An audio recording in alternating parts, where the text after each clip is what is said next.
There's a land that is fairer than day, and by faith we can see it afar.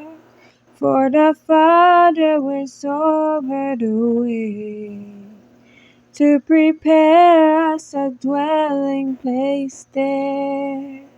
In the sweet by and by, we shall meet on that beautiful shore.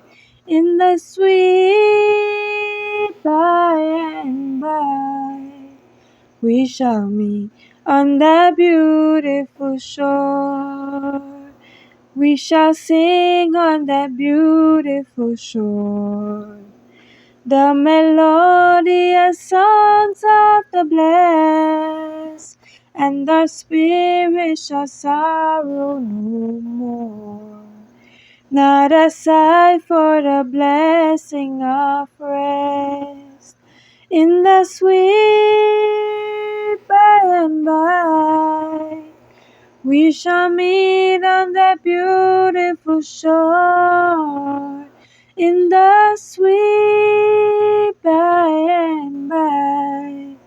We shall meet on that beautiful shore in heavenly places.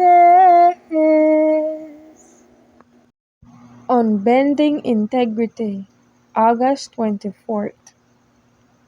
And as for me, thou upholdest me in my integrity, and settest me before thy face forever. Psalm the 41 division, verse 12.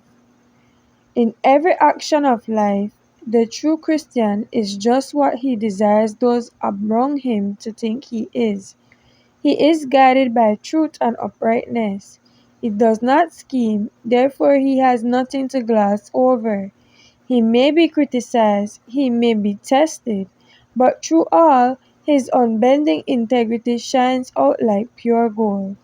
He is a friend and benefactor to all connected with him, and his fellow men place confidence in him, for he is trustworthy.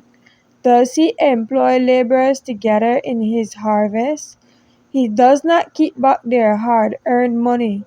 Has he the means for which he has no immediate use?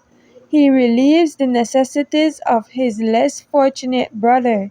He does not seek to enlarge his possessions by taking advantage of the untoward circumstances of his neighbor. He accepts only a fair price for that which he sells. If there are defects in the articles sold, he frankly tells the buyer, even though by doing so, he may seem to work against his own pecuniary interests. Satan knows full well what a power for good is the life of a man of unbending integrity, and he puts forth zealous efforts to prevent men from living such lives. He comes to them with alluring temptations, promising wealth, position, worldly honor, if they will but yield the principles of righteousness, and he has much success.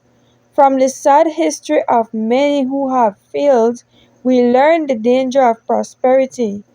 It is not those who have lost their property who are in greatest danger, but those who have obtained a fortune.